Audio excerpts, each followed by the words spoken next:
We are live here with Bradley in the archives.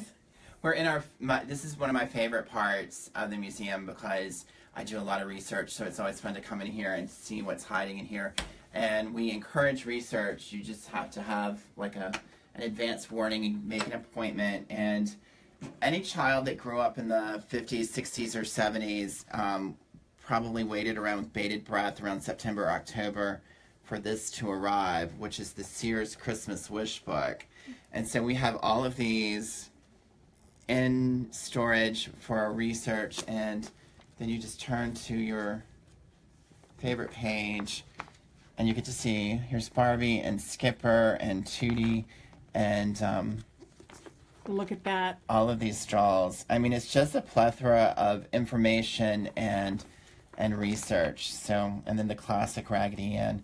So we have all of these documents, all of this information that we store and take care of for us to research and for other people to research and for future research. It's we're kind of the clearinghouse for doll information. And the luxury toy store in New York, F.A.O. Schwartz, here's their 1959 catalog, and look at some of the dolls that were available that year, including Sissy, the debutante doll, and her fabulous outfit and wardrobe and extra fashion. So what a treasure to be able to see when these were available. And wouldn't we love to go back in time and buy Sissy for just $25? And that was a lot of money back then. It was a lot. That was a luxurious doll. It was very expensive. So, I mean, it's just, you know, each page is just full of wonderful dolls and accessories. Look at that.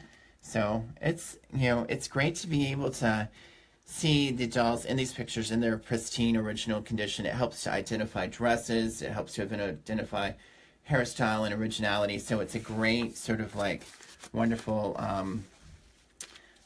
bit of history that we preserve for research that we do for articles for our magazines and stuff.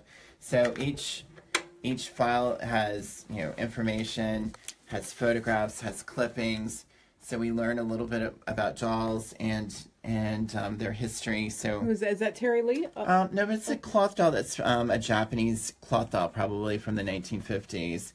And let's see if there's a little... This is so important because we've been showing a lot of the outside of the museum, which is where people get to see what you have on display, but so much goes into before it ever gets out there. Right. Well, we utilize this for research for our archives and research for what we have in our collection, but then we also research this to discover what we don't know and what is available. And we made a very interesting discovery a few years ago where there was a dress purported to be a prototype Barbie dress, and we found out that it was actually a dress manufactured by a company called Premier, and so it kind of dispelled that whole mystique about this dress, but we were able to adequately identify who really produced it. Which is very important. So, if you guys are just tuning in, we are here live at the UFDC Museum in Kansas City, Doll Museum, and we are in the archives, which is a backstage pass. Nobody gets back here unless they work with the museum, so what a treat and a pleasure. And we'd like to think that, but it's not necessarily true. If you want to research dolls, you can make an appointment with our curator and let us know what you're researching, and we'll make arrangements for you to have access to some of these wonderful catalogs and documents so you can do your own research. You can write articles. You can just, you know, for your own curiosity, learn about dolls. I'm glad I said that, because if you want to get back here, you can. You make an appointment, tell them what you're doing, and chances are they're going to have the best information available. And this is kind of a fun catalog for me because I love some of the dolls that were produced overseas by Ferga, and it's an old trade catalog. You never get to see these sort of things in the wild, you know. Right. We're the only ones that seem to have some of this stuff. So it's great for identifying and just a great reference. I mean, some fun stuff. So much fun stuff. Everyone loves Ferga, but we don't see these catalogs and these wonderful photographs. Now, this is kind of a fun thing. We have an annual convention each year, and so this is the UFDC convention that took place at the Biltmore Hotel in Los Angeles in 1963. So look at that. Look how everyone's dressed so fancy. Oh, I love all the hairdos. I wonder if some of these people are still alive. Around, yeah. If you guys are tuning in and you were in this photo, let us know, because we want to hear from you. That is such a cool photograph. Isn't it really cool? It really is. It really is great. So, I mean, we not only preserve the doll history, but our own history and the history of collectors. So right. So the upcoming annual convention is in Orlando, which is going to be a very fun place to have a convention. And what are we looking at? Oh, this is more of the... These are probably some exhibits that were done at some of these earlier conventions. And this is probably learning about Japanese dolls at a doll club meeting. This looks like the tea ceremony. So it's, I mean, you know, we get to preserve all of this and just get a better understanding of how and why we collected and who collected. It's just really kind of neat to kind of get to see these and, you know, see how we're documenting our history as an organization. It's really kind of cool. If you're out there and you're a collector and you thought you were alone in what you're doing, this is your tribe. Yeah. So you found us. You found us. So if you want to join a wonderful community of people who love to collect and have the same passion as you, start getting involved with UFDC. Sometimes you'll find a doll and the only thing it'll have will be its patent number. And here's the patent number here, and we have a whole file of just patents that relate to dolls. So this is a patent for an eye mechanism on an antique doll. So look at that. This was done in 1908. So much of the back history with what is out on display you have in here. So these are the catacombs, all full of lots of information. So it just goes on and on. There's so much to learn and to see. These are our archive of sewing patterns for costuming for dolls, and we have both costuming for dolls for antique, cloth doll patterns, and we have a lot of commercially done patterns. I mean, look, we can sew for Barbie. Has a group ever come in here to sew or to host a doll club meeting? We have a lot of clubs that come here and host a meeting. We actually have several workshops a year where you can learn costuming.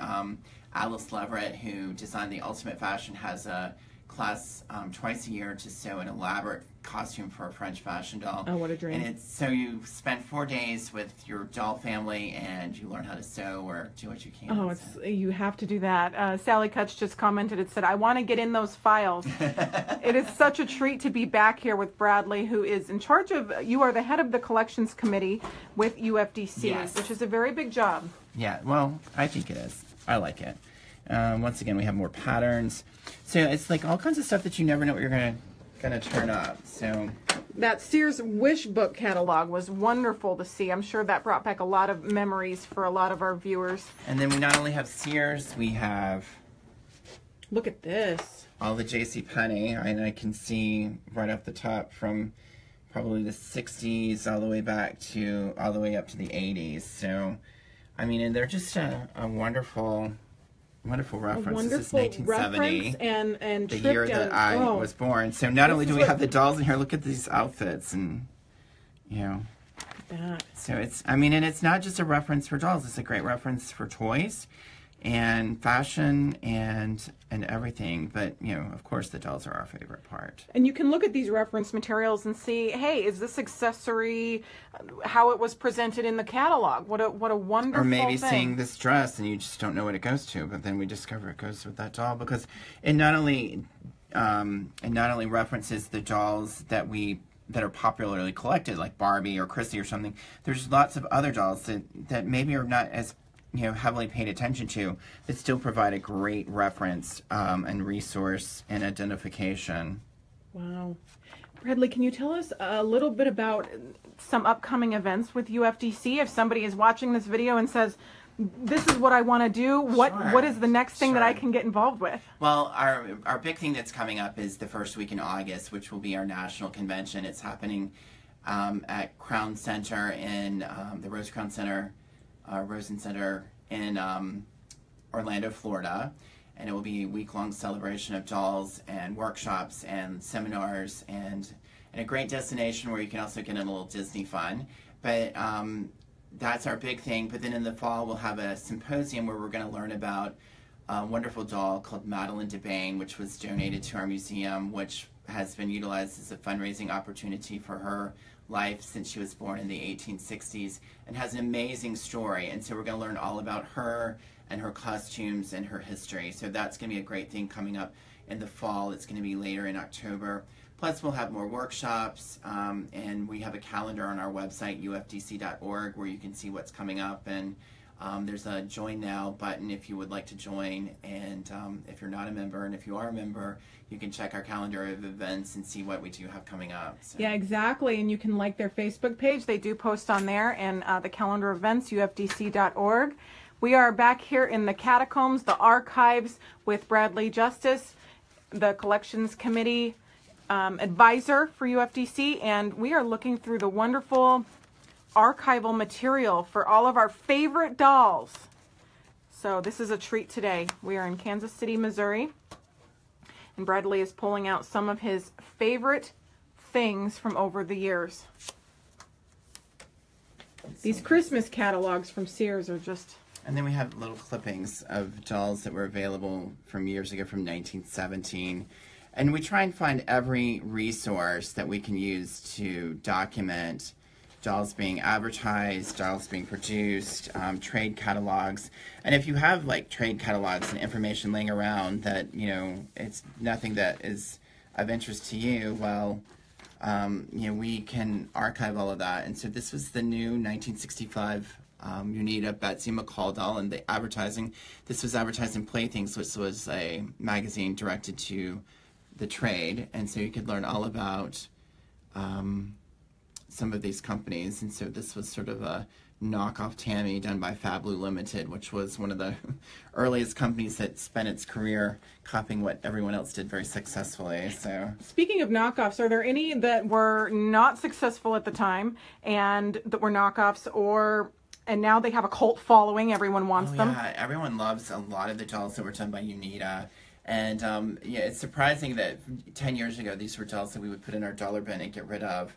But now they're very heavily sought of and collected. And I think sometimes we collect like Barbie or something so much, and to a point where you have it all, and then you start looking for something you don't have. And it's fun that you can kind of have that adventure to keep looking. And we have information not only on vintage and antique dolls, but we have contemporary stuff and a little bit of everything. So here's a catalog, or something that was an original publication that talked about the automatons that were done. Wow. So it's, you know, early publications. So sometimes it's just really interesting to see some of these photographed 40 or 50 years ago, because, you know, time has its ravages on everything. And so some of these things we're seeing, if we were to see them now, they might be paler. They would have faded just with the ravages of time. So it's kind of interesting to see these old snapshots to kind of get an idea of color and just how it would have been if you were opening it up at that time period. These are just in impeccable condition. So I'm trying to find some other fun little treasure to share with you. But we have articles, and we have a library that has we have just about every publication known to the doll world over the history archived, and we have books galore. And if you want, I'll carry you into our library. You can have let's go. So we are live, everybody. If you are just tuning in, we are entering the UFDC library, where you can come and research and learn and share your passion. If you are a budding doll collector, or you have been collecting dolls your whole life, now is the time to really get your boots in and get started. And this is where you can do it. This is a wonderful, so this is a place where people can come, host a meeting, learn. And here I saw that you had some of the dolls from all of the conventions. Yeah, we keep a sample of every of the souvenir doll. Each year at our convention, we, at our final banquet, everyone gets a souvenir doll. And the same thing happens at our regionals. These are all regional souvenirs that have been done over the history of our organization. You know, we have interesting things that are reproductions of vintage dolls. We have artist dolls that celebrate local history. This is from North Carolina, where I'm from, which is Blackbeard, who was a legendary pirate. And so it kind of, you know, tells the story of the history of our organization, our clubs, and doll collecting as a hobby. And the souvenir artist for the 2017 convention is Helen Kish. Helen Kish, one of my favorite artists. She is a wonderful artist. I love her dolls. So we do I'm too. looking forward to banquet night. It's going to be so exciting, and UFDC, you can register now. And if somebody is not a member of UFDC, is their time to become a member and come to convention. Absolutely. And we'll sneak through here. And these are all of our souvenirs. And not always did we give a doll. In the very beginning, we got a journal. One year we got gold doubloons.